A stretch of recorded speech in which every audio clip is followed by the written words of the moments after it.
Muy buenas chicos, bienvenidos a otro nuevo episodio de Un Chai con Ravi. Esta vez espero que con mejor sonido que el anterior gracias al nuevo micro. Y vamos allá, esta semana os voy a comentar unos de los casos más interesantes que me he encontrado en el hospital y en los cuales mi formación MIR me sirvió para poder entender qué le pasaba a este paciente, para poder tener una alta sospecha clínica y sobre todo para valorar la interacción medicamentosa y los efectos deleterios que esto puede tener sobre los pacientes. Además os aconsejo que os quedéis hasta el final del vídeo porque voy a comentar un caso clínico muy chulo de electros que de verdad que, bueno, es cierto que tiene un nivelazo, pero os va a ayudar a entender los electros de otra manera, no solo como reconocimiento de patrones, como puede ser veo un infarto, veo unas T hiperpicudas, veo esto y veo lo otro, sino que ya va a ser más fisiología de los electros para que podáis entender realmente cómo funciona y que esto os aporte algo cuando os encontréis un electro en la práctica clínica o en algún examen que no sepáis por dónde coger, cómo se comporta el corazón y exactamente qué sospechas clínicas debemos de tener en base a esto. Así que chicos, sin más dilación, vamos a empezar. Tuvimos un paciente bastante chunguillo en la guardia que llegó con disminución del nivel de conciencia absoluto, estaba anticoagulado por una fibrilación auricular y el paciente tomaba multitud de fármacos, era muy cardiópata. Entre ellos tomaba un ISGLT2. Pues bien, el paciente tenía muy bajo nivel de conciencia, tenía un poquito de deterioro en la función renal y no sabíamos bien qué tenía. Hasta que a alguien se le ocurrió sacarle la función renal, hasta que a alguien se le ocurrió sacarle también los cuerpos cetónicos. Y este paciente tenía cuerpos cetónicos positivos en orina, cetonuria positiva. Le sacaron en sangre los cuerpos cetónicos y también eran positivos, ahora os comentaré cuál se saca, qué rangos y por qué se hace. Pero la glucosa de este paciente era normal. ¿Qué tenía este paciente? Esto es un caso clínico bastante complejo, ¿vale? Porque es una cetoacidosis euglucémica por ISGLT2. Esto es un efecto adverso que, bueno, se ha escrito hace poco, como podéis ver, la FDA de Estados Unidos advirtió sobre esto ya en 2015 y ha habido bastantes case reports con distintos ISGLT2, en concreto hay más con canaglifocina, empaglifocina, pero no os tenéis que quedar con ello, esto no se va a preguntar porque hay case report por haberlos, lo hay con todos, y es un efecto adverso muy interesante tanto por su fisiología como por su tratamiento. Entonces, yo cuando me estudié esto para el MIR, para mí simplemente era un dato memorístico. Yo relacionaba ISGLT2 con cetoacidosis euglucémica, aparte de con la situs, que es el efecto adverso que todo el mundo se sabe. Pero ¿por qué exactamente podría ocurrir una cetoacidosis euglucémica? ¿Cuál es el mecanismo? ¿Qué pasa? ¿Que el paciente no se pincha la insulina y como está orinando la glucosa es euglucémica? Pues no, existe un mecanismo por el cual causa una cetoacidosis euglucémica, es fisiológico y es bastante complejo. Así que voy a intentar explicarlo aquí para que todos intentamos y podamos aprender un poquito de teoría de estas charlas. Entonces, los pacientes que toman ISGLT2, lo que les pasa es que toman un poquito menos de insulina.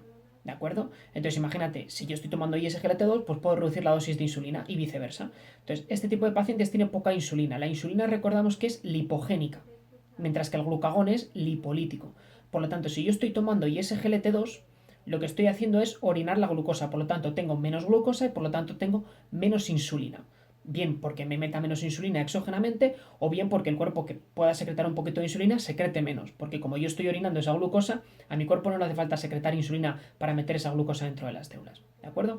Así que al tomar ISGLT2 tenemos baja la insulina. Y sin embargo, al tener poquita glucosa se nos pueden activar hormonas contrainsulares, como por ejemplo puede ser la GH, como puede ser el glucagón, como puede ser adrenalina, noradrenalina, ¿de acuerdo? Como pueden ser muchas otras hormonas contrarreguladoras. Entonces, ¿qué es lo que le ocurre a este tipo de pacientes? Pues bueno, de momento ya lo que tenemos es que el glucagón sabemos que es lipolítico, por lo tanto está habiendo lipolisis, ¿vale? Si está habiendo lipolisis y el paciente tiene una glucosa medianamente normal, y no tiene insulina para meter la poca glucosa que hay dentro de las células, ¿qué es lo que va a hacer el hígado? Decir, oye, yo tengo que producir cuerpos cetónicos para el cerebro, porque es cierto que no hay mucha glucosa en sangre, estoy normal, pero es que tampoco tengo mucha insulina, por lo tanto encima no la puedo meter. Y lo peor de todo es que la poca insulina que tengas seguro que tiene resistencia y le está costando entrar dentro de las células, ¿vale? Entonces, ¿qué es lo que ocurre aquí? Que estos lípidos que se rompen llegan en forma de ácidos grasos al hígado. Y el hígado, con 2-acetilcoenzima A, lo que hace es fabricar los cuerpos cetónicos. Recordamos que el cuerpo cetónico principal que se fabrica es el acetoacetato, que rápidamente se disocia en acetona, que da ese típico olor, ese típico aliento en los pacientes con cetoacidosis, y también da el hidroxibutirato, que es el que se mide en sangre, en sangre capilar. Normalmente se define la cetoacidosis por un hidroxibutirato en sangre, beta hidroxibutirato, mayor de 3 milimol litro, que suele ser una media más o menos, suele ser un poquito por el límite de lo normal, ¿vale? Depende del laboratorio, pero suele ser 2,8 o 3. Así que nos quedamos que un beta hidroxibutirato por encima de 3 nos da una cetoacidosis. Bien, hasta aquí nos queda todo claro. Ahora bien, ¿por qué es euglucémica? Bueno, efectivamente nosotros al tener un ISGLT2 estamos orinando, esta glucosa. Por lo tanto, vamos a tener menos glucosa en sangre. Eso está claro y eso es el objetivo del fármaco. Por lo tanto, es una consecuencia natural. Por lo tanto, ¿qué es lo que ocurre? Pues bueno, si yo tengo una cetoacidosis porque no tengo mucha insulina y encima tengo glucosa normal, pues estos pacientes pueden tener un cuadro clínico muy confuso en el que nosotros no sepamos qué le pasa a nuestro paciente diabético, porque estamos acostumbrados al uso normal, a la cetoacidosis del libro, con pH, con glucosa por encima de 300 y no por debajo de 300, con unos pH por debajo de 7,30, con bicarbonatos por debajo de 16, 15, etcétera, ¿vale? Hay que tener esto muy en cuenta y hay que tener una alta sospecha clínica en este tipo de pacientes. ¿Y por qué traigo a colación este caso clínico? Pues bien, lo traigo a colación porque cada vez se van a empezar a usar más los ISGLT2. Antes eran exclusivamente antidiabéticos. Ahora, como estáis viendo, tienen muy buenos efectos en nefrología. Están aprobados para filtrados de 45, pero es muy probable que para filtrados menores empiecen a aprobar en un futuro cuando surjan nuevos ensayos clínicos. Están surgiendo muchísimo en cardiología en insuficiencia cardíaca, están aumentando supervivencia en los pacientes, ¿vale? DAPA-HF, Emperor, hay un montón de ensayos clínicos y más que van a venir que van a dar lugar a que se utilicen mucho estos ISGLT2. Y por lo tanto, si bien es cierto que es un efecto adverso raro, la cetoacidosis euglucémica, de hecho se hacen key reports precisamente porque es raro, cuanto más se utilice por pura estadística y por puros números absolutos, más casos clínicos vamos a tener de estos. Así que es algo que conviene que tengáis en mente, que se relaciona muchísimo con los ISGLT2 y que, bueno, requiere una alta sospecha clínica.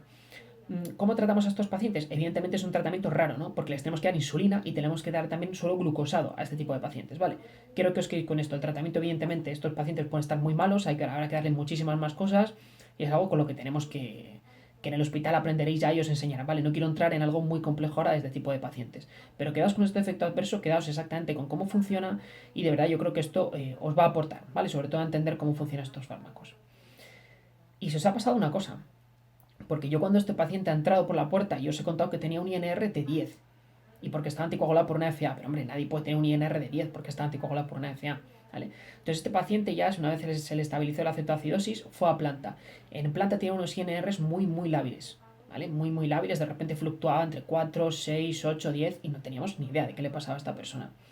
¿Qué es lo que ocurre? Que hay que leerse bien todos los fármacos del paciente, y esto yo creo que es de lo más importante en la práctica clínica. Decía un adjunto de medicina interna de mi hospital que todo está atrás. Una vez uno mira la historia clínica del paciente, mira qué le han puesto, por qué se lo han puesto y consigue valorar qué posibles interacciones puede haber, esto puede aportar mucho valor a la hora de tratar al paciente.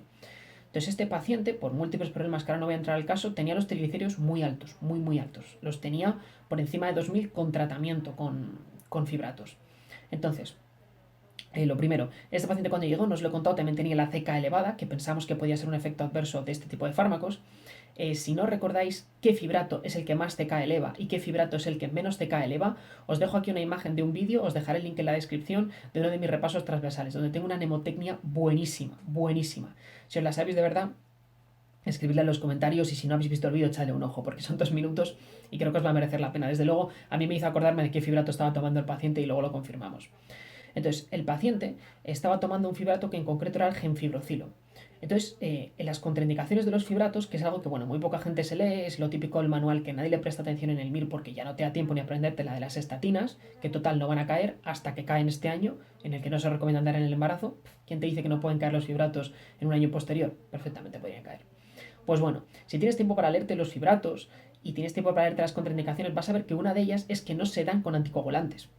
Yo esto me lo aprendí de memoria totalmente. No me acuerdo muy bien por qué, pero esto se me quedó algo en el MIR. ¿Y qué es lo que pasa? Que esto tiene muchísima relevancia y tiene muchísima relevancia en el paciente. ¿Por qué? Porque el genfibrocilo es un fibrato que inhibe de manera muy potentemente a un citocromo en concreto. Y este es el citocromo por el cual se metabolizan tanto la warfarina como el acenocumarol, que es el CYP2C9. No confundamos, por cierto, con el CYP2C19, que es el de la famosa interacción omeprazol versus clopidogrel. ¿Vale? Es algo que os cuento siempre en las tutorías de segunda vuelta, porque bueno, es la típica anécdota que te puede caer en algún simulacro y de verdad que yo creo que es un CIP muy preguntable el 2C19. Pero en este caso estamos hablando del 2C9, que es uno que no se ha preguntado todavía. Y es algo con lo que ya poco a poco están tonteando en el examen MIR. Si os dais cuenta, hace nada preguntaron la famosa toxicidad por codeína con metabolizadores si lentos o si rápidos del CYP2D6. Bueno, perfectamente podrían ir a esto. Pues el genfibrocilo lo que hace es inhibir este CYP2C9 y por lo tanto impide que se inactive el acenocumarol. Recordad que esto funciona al revés que la codeína, ¿vale? Que la codeína se pasaba a su forma activa muy rápido con morfina, ¿vale? Si tenemos un metabolizador muy rápido, sin embargo aquí no, aquí tú con tener genfibrocilo puedes inhibir eso en este tipo de pacientes y podemos tener un verdadero problema. Así que nada, a este paciente se le solucionó su problema, se contactó con endocrino para cambiar su fibrato, ¿vale? A otro que vais a ver en la mnemotecnia, que os va a quedar muy claro cuál es, porque tenemos cuerda para rato con ese fibrato. Si os suena, de verdad, escribidlo en los comentarios porque me hace muchísima ilusión que esta mnemotecnia se difunda por ahí. Y nada, al final este paciente, bueno, pues se solucionó todo, ¿de acuerdo? Otro punto de los que os quería hablar en esta charla es un caso clínico, un cuadro que es muy raro y con el cual os podéis encontrar en la urgencia. Algo bastante frecuente en la urgencia es que os encontréis un electro de fibrilación auricular. Es un electro que todo el mundo sabe ver. Vale. Lo más importante para este tipo de electros, evidentemente, es tener una buena calidad y que no esté vibrado, ¿vale? Para poder ver esas famosas ondas F minúsculas. Recordamos que las F mayúsculas son del flúter. Pues bien, fijaos en este electro que os muestro en la pantalla. Este es un electro muy particular, muy particular. Y en este caso, lo que ocurre es que parece que hay como una especie de extrasístole, ¿no? Después de un ciclo de fibrilación auricular. Pues bien, os podrían poner una pregunta perfectamente de nivel alto en un generador de preguntas, que se me ocurre a mí poner, que pueda ser, por ejemplo, de dónde viene el latido que acaba de surgir en el paciente. ¿Este latido es auricular o este latido es ventricular? Pensadlo si queréis en un momento. Yo me juego que la mayoría vais a marcar extrasístole ventricular, ¿vale? ¿Qué es lo que ocurre? Que esto no es así. En este caso estamos ante lo que se llama un fenómeno de Ashman. Entonces el fenómeno de Ashman ocurre cuando tenemos un ciclo largo de fibrilación auricular y la distancia entre las dos R's, R y R', entre dos QRS, vaya, es muy larga, el ventrículo se queda, y bueno, todo el corazón se queda en periodo refractario, ¿vale? Entonces, después de ese ciclo largo, va un ciclo lento. ¿Y qué es lo que le pasa a este ciclo lento? Que este ciclo lento lo que es básicamente un impulso que está esperando por la vía de conducción a pasar. Dice, oye, quiero empezar a estimular el ventrículo, después de este ciclo tan largo con este periodo refractario. Ahora quiero entrar yo. ¿Qué es lo que pasa? Que el corazón está en periodo refractario después de ese ciclo tan largo. ¿Y qué es lo que dice? Oye, ¿por dónde me puedo meter? ¿Por la rama derecha o por la rama izquierda? Pues es muy curioso que el periodo refractario de la rama derecha del GIS es mucho más largo que el de la rama izquierda. Por lo tanto, se van por la rama izquierda y generan una especie de extrasístole que parece, pero que realmente es un impulso supraventricular conducido con aberrancia, con bloqueo de rama izquierda. Con bloqueo de rama derecha, disculpad, conduce por la rama izquierda y por lo tanto despolariza al ventrículo derecho, cuya rama derecha todavía se encuentra en periodo refractario. Entonces, esto se describe muchísimo en fibrilación auricular, aunque también se ocurre en extrasístoles auriculares, ocurre en taquicardias auriculares y se llama fenómeno de Ashman. Después de un ciclo largo de fibrilación auricular, viene un ciclo corto que puede conducir por aberrancia en forma de bloqueo de rama. En ambos bloqueos, evidentemente, pero mucho más frecuente, por esto que os he comentado, en forma de bloqueo de rama derecha, porque conduce por la rama izquierda. Una cosa muy rara que os podría preguntar el resi de cardio, si es muy mala gente la urgencia, pero bueno, os lo dejo aquí simplemente como curiosidad, ¿vale? Porque para que veáis que hay muchísimo más cardio a lo largo del MIR, es la punta a punta del iceberg lo que dais en el MIR, es lo básico que hay que entender, y luego los electros son bastante más fisiológicos, ¿vale? Como os digo, quedaos hasta el final del vídeo porque os voy a comentar un caso clínico muy chulo de una paciente con muchas patologías que podrían ser muy susceptibles de ser preguntadas en el examen y en el que hay que tener un alto índice de sospecha si estamos en la urgencia tratando este tipo de pacientes. Así que vamos a seguir con esto. Bueno, solo os quería recordar un caso clínico, bajaron los neuros en la urgencia a valorar a un paciente que tenía lesión de la vía piramidal y le exploraron un reflejo que no se suele explorar mucho porque tiene una sensibilidad y una especificidad que son bastante pobres en comparación con el famoso Babinski, que es el signo de Hoffman. Entonces, el signo de Hoffman, os dejo aquí una imagen en la pantalla y lo voy explicando para que lo entendáis. En este caso, lo que nos indica es una lesión de la vía piramidal que, bueno, que puede afectar a miembros superiores. Entonces, fijaos en esta imagen, el paciente presenta en la mano los dedos un poquito semiflexionados y lo que hace el examinador aquí, pues fijaos, es sujetar la mano y veis que con el índice y el pulgar da un pequeñito pellizco en el dedo medio, ¿no? Segundo dedo, aunque también se describe en el tercero y cuarto dedo del paciente. En caso de que haya lesión de la vía piramidal, pues se observa, pues, como veis ahí en la imagen, una pequeña flexión de la falange terminal del dedo pulgar, ¿vale? En este caso, bueno, hay que comparar también entre ambas extremidades, no es muy fiable, ¿vale? Y no tiene muy buena sensibilidad y muy buena especificidad, ¿vale? Hay un montonazo de signos de alteración de la vía piramidal, también en miembros inferiores, el signo de Gordo, el signo de Oppenheim, o sea, hay muchísimos signos que realmente lo único que quiero que sepáis es que existen y que hay algo más allá del Babinski. Porque la van a preguntar, lo dudo bastante. Pero si os aparece como una opción distractora, que no os confunda, que tengáis la confianza, que tengáis el pozo que os ha dejado este vídeo, que tengáis un poco la profundidad de conocimiento para poder contestar y saber que hay algo más, ¿vale? Que hay algo más allá, hay vida más allá del Babinski, ¿vale? Aunque no sea muy sensible y muy específica, quiero que os quedéis con este signo. Es un signo que me enseñaron a mí en neurología en quinto de carrera, en mi hospital, en el Clínico San Carlos. Neurología ahí se hace muy bien, la carrera fue muy dura en cuanto a la parte de neurología, pero nos enseñaron muchísimo. Y una de las cosas que nos enseñaron es saber qué cosas existen, aunque no siempre las vayamos a utilizar, ¿vale? Bueno, seguimos. Ahora os pongo una imagen bastante chula, que es un paciente que tuvimos en la guardia, una paciente que tuvo un TEP bilateral. Fijaos en este TEP bilateral, os pongo la imagen porque me pareció simplemente espectacular. Esta paciente, bueno, recibió 7.500 unidades de bemiparina, y fijaos este trombo bilateral, que es que estábamos en ambas arterias pulmonares, ¿vale? Sin más, os quiero enseñar aquí el TAC también de corte transversal, os enseño el coronal. Bueno, en este TAC lo que vamos a ver es un ventrículo derecho dilatado, ¿vale? Como veis aquí, pero que en este caso no era disfuncionante, ¿vale? Si medíamos la cava, normalmente para ver cómo va el ventrículo derecho y si hay mucha regurgitación, hay muchísimos parámetros, pero los que te suelen enseñar al principio es valorar la cava, a ver si hay congestión. Entonces, si la cava es compresible más o menos de un 50%, te da la idea. En este caso la cava no era compresible, no se comprimía un 50%. Esto se valora muy bien con un modo del electro, que es el modo M, del eco, perdón, que es el modo M, y podemos ver exactamente cómo se comprime o se dilata el vaso, ¿vale? Cojo un cortecito y se ve bastante chulo. Y luego hay otro movimiento que le hicieron los ecografistas, que es el TAPSE, que es la excursión o movimiento sistólico del plano del anillo tricúspide. Este TAPSE lo que nos da una idea es la función del ventrículo derecho. El ventrículo derecho está colocado como así, ¿vale? Entonces, cada vez que se contrae, lo que hace es elevar el anillo tricúspide con cada contracción. Entonces, esta elevación del anillo tricúspide, que es el TAPSE, que es un parámetro que vais a ver seguro, tanto de estudiantes como de médicos, en muchísimos informes de eco de cardio, es un parámetro que nos da una idea de la función del ventrículo derecho, sistólica. En este caso, si se mueve muy poco el ventrículo, evidentemente tendrá un TAPSE muy pequeñito. En este caso, la paciente lo tenía bastante conservado, ¿vale? Pero aún así os dejo la imagen porque es bastante sorprendente. Si os fijáis, el ventrículo derecho es enorme, es muchísimo más grande que el izquierdo. Es cierto que sí estaba dilatado, pero es cierto que no estaba disfuncionante, ¿vale? Luego vais a ver que en el MIR hay un montón de signos que luego la práctica clínica es muy difícil de ver. Hay el clásico signo de McConnell, que ya lo veréis en uno de los vídeos que tengo pensado hacer de repaso de imágenes, pero básicamente lo que te hace es el signo de McConnell. Lo que se suele ver es en el ventrículo derecho hipocinesia de la pared libre, hipercontractilidad apical, ¿vale? Pues que os quedéis con ello, que os quedéis que eso existe, que hay un montón de signos para valorar la función del ventrículo derecho, un montón de parámetros, y bueno, estos son los tres que el R1 se suele aprender, que sueles ver mucho más en la urgencia, y los primeros que valoran y los primeros que te explican si te interesas un poco por la eco. Así que nada, chicos, tomad nota porque yo creo que esto os puede resultar de utilidad. Bueno, seguimos hablando de un caso clínico que me tocó a mí en la guardia, y este es un caso clínico en el que un paciente tenía un glioblastoma multiforme, y estaba en la urgencia porque había acudido por una crisis. Entonces bajaron los oncólogos y me explicaron cómo se tratan este tipo de crisis, y esto es muy importante que lo tengáis en cuenta. Entonces, todos tenemos muy claro que generan edema perilesional increíble, sobre todo un tumor tan agresivo como puede ser el glioblastoma multiforme, pero también tenemos que tener en cuenta que aparte de ese famoso corticoide que primero metemos en bolo y luego metemos poquito a poquito, aparte de estos corticoides tenemos que dar también un anticonvulsivante, vamos. Y en este caso el que utilizaron y que era su preferido es la cosamida.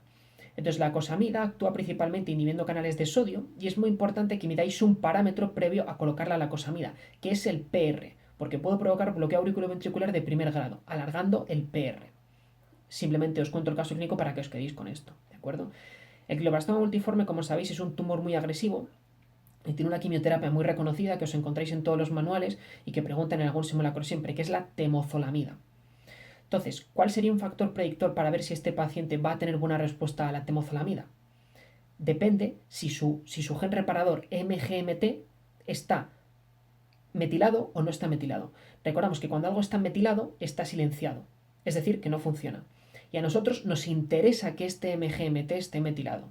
¿Por qué? Porque el MGMT lo que hace es reparar los daños secundarios a la alquilación de la quimioterapia, en este caso de la temozolamida. Entonces, ¿de qué nos vale a nosotros alquilar un tumor para matar a esas células si luego tienen una MGMT que está no metilada, es decir, no silenciada, y que coge y repara los defectos? Pues no nos vale de nada. Y efectivamente, en este caso es un mal predictor de respuesta al tratamiento con temozolamida. Así que recordad, glioblastoma multiforme pueden tener crisis, la cosamida más corticoides, o bueno, cualquier antiepiléptico si os los hacen escoger. Y recordad, medimos el PR previamente y recordamos esta temozolamida que tiene una MGMT que nos conviene a nosotros para tratar al paciente que esté metilada, que esté silenciada, para que no pueda ayudar al tumor. Y bueno, chicos, llegamos al final de la charla y en este caso os quiero comentar este caso clínico que me lleva aguantando toda la charla, pero que es muy, muy, muy bueno, ¿vale? Y que de verdad que me hace mucha ilusión compartir con vosotros. Entonces, fijaos en este caso clínico, vamos a poner el electro. En este caso os voy a empezar a contar. Fijaos, este electro, bueno, en este caso es una mujer de 89 años, ¿vale? Que llegó, tenía asma, tenía FA, y estaba anticoagulada, ¿vale? Viene, pues bueno, porque pensamos que tiene una infección respiratoria, una neumonía, no sabíamos muy bien. Bueno, en esta época de COVID nadie sabe. Entonces, un poco después de entrar a urgencias, cuando está en el box, la paciente empieza a tener como un poco de dolor atípico de pecho, empieza a tener disnea y empieza a sudar un montón con muchísimo cortejo vegetativo, tinnitus, náusea, de todo tenía. Entonces, la presión en ese momento, la presión arterial era de 90-50, ¿vale? Y entonces se le hace este electro de urgencia, ¿no? Entonces, este electro lo que nos enseña es una taquicardia regular de QRS estrecho a 108 latidos por minuto, que bueno, que parece una FA regular, ¿no? Porque estamos viendo que es una taquicardia regular y la paciente tenía FA. Recordáis por mis vídeos que normalmente yo os hacía distinguir en el vídeo de electros, que si no lo habéis visto os lo dejo en la descripción porque yo creo que os va a ayudar bastante a coger electros con un poco más de soltura. En este vídeo, en estos electros, recordamos que cuando yo decía que una FA estaba bloqueada, tenía un escape, que podía ser supraisiano, infraisiano, o bueno, QRS estrecho, QRS ancho, pero normalmente solían ser lentillos. Bueno, en este caso no. Y lo vais a ver ahora porque os voy a decir. Entonces, hay una elevación del segmento ST en AVR, como veis, un poquito menos marcada en V1, y luego una depresión difusa de V2 a V6, todas las precordiales y caras inferiores y caras laterales del segmento ST. Si os habéis visto mi vídeo y si tenéis un poco de sospecha clínica, esto es un patrón de tronco. Vale, este es el típico patrón. Ya sabéis que los electros que dice un adjunto de mi hospital, que los electros que más miedo dan, los infartos que más miedo dan, son los que no tienen elevación del ST, que son los más peligrosos. Y hay dos electros muy característicos, que es el patrón de Winter y el patrón de tronco, ¿vale? Que no tienen elevación del ST ninguno de los dos, pero que se tienen que tratar como si lo tuviesen. Entonces, fijaos este patrón, pues bueno, vemos que este es el típico patrón de tronco, patrón de 3 vasos, patrón, etcétera, ¿vale? Entonces, en principio no sabíamos bien qué tenía este paciente, pero en el diagnóstico diferencial también se incluyó que podía tener una intoxicación digitálica, ¿vale? Pero sí que es verdad que cuando ves este patrón de tronco hay que correr, ¿vale? Entonces, se le hizo un eco al paciente, donde, bueno, la función sistólica no sabíamos si era muy bien de la paciente porque no se encontraron informes previos, pero tenía una FEBI del 45-50%, hecha de manera medida de manera biplanar, y bueno, en principio no sabíamos muy bien, no se observaron anomalías regionales de la contractilidad, por lo tanto, bueno, parecía que no, que bueno, que a lo mejor no podía ser esto, pero no teníamos muy claro si era isquémico o no era isquémico. Entonces, como no se pudo descartar este síndrome coronario, pues, y la paciente estaba inestable hemodinámicamente y con problemas de daño de pecho, con daño en el pecho, entonces se le hizo un CATE, ¿vale? Un cateterismo. Y fijaos, aquí os pongo un par de imágenes de un cateterismo porque no tengo los suyos, pero bueno, fijaos, una coronaria derecha, un sistema izquierdo normales, ¿vale? Y nada.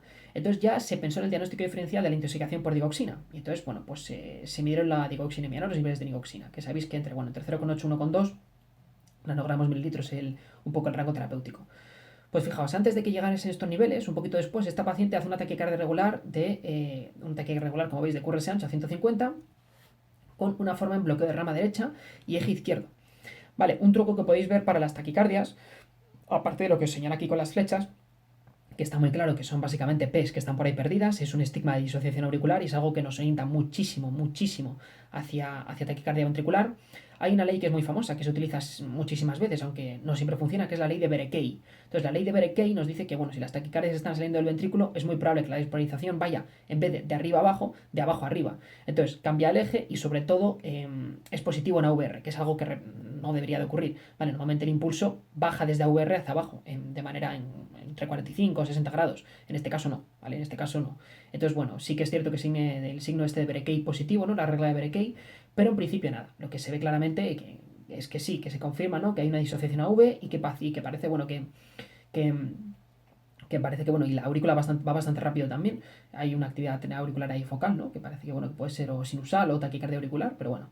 En principio esto es una taquicardia ventricular monomórfica, ¿vale? QRS ancho es lo primero que hay que pensar. Y esta taquicardia, antes de tocarla, revirtió espontáneamente a ritmo sinusal, como podéis ver en este siguiente electro que os muestro. Este electro, pues bueno, no se ve gran cosa, se ve un ritmo sinusal, ¿vale? Simplemente deciros un par de curiosidades que veo aquí, que es que en la tira de 2, en la derivación 2 de 2, se ve que el quinto latido y el 12º latido son un poco raros, ¿no? Pues estos latidos realmente son extrasístoles auriculares, ¿vale? Si nos ponemos muy finos podemos decir que si la P es distinta o no es distinta, pero yo la verdad es que así a golpe de vista no lo puedo distinguir, pero sí que es cierto que aparecen antes, es un RR un poquito menor que el que tenías con el resto de latidos y encima aparece una pausa compensadora. ¿Vale? Son de QRS estrecho, pues bueno, estos son extrasístoles supraventriculares que conducen con un bloqueo de primer grado, ¿vale? Veis que el PR es gigantesco y bueno, y tienen su pausa compensadora. Nada, esto simplemente os lo digo un poco por curiosidad. Entonces, ¿qué tenía esta paciente? Pues fijaos, chicos, lo que tenía era una intoxicación por digoxina, efectivamente. Entonces, cuando llegaron los niveles de digoxinemia eran 4 nanogramos mililitro, había tenido una arritmia, así que nada, para adentro. A esta paciente se le dieron anticuerpos antidigoxina, claramente, ¿vale? Y de hecho, las alteraciones de la repolarización, pues bueno, no se enseñó más electros para no liaros, pero no se normalizaron en las siguientes horas y siguió manteniendo electros rarunos, pero bueno, se quedó estable hemodinámicamente y no volvió a presentar arritmias. Entonces, quiero que os quedéis con una cosa, que es muy rara, pero bueno, os la quiero contar.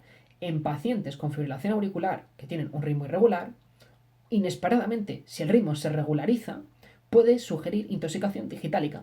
Y esto concuerda con algo que leéis siempre en los manuales, pero que no prestáis atención. Y es, el paciente con digoxina o con intoxicación digitálica muestra el ritmo de la unión. ¿Alguien se ha molestado en coger un electro de un ritmo de la unión y ver cómo es? No, esa es una buena manera de estudiar en el MIR. Intentar traducir a imagen lo que te ponen en texto, porque si no, cuando te pongan taquicardia ventricular bidireccional, no la vas a haber visto en tu vida. Cuando te pongan ritmo de la unión acelerado, ¿qué es y cómo se ve? No lo vas a haber visto en tu vida. Entonces, al final el MIR premia a los curiosos de una manera u otra. Si eres curioso, si tienes ganas de aprender y si tienes ganas de buscar las cosas, te vas a enterar y vas a tener muchísimo más fondo, muchísimo más pozo, tanto a la hora de contestar preguntas, que es lo que a muchos nos interesa, como después a posteriori en el hospital te vas a sentir más seguro y aunque se te haya olvidado, vas a saber que existe y vas a saber que lo tienes que repasar. ¿De acuerdo?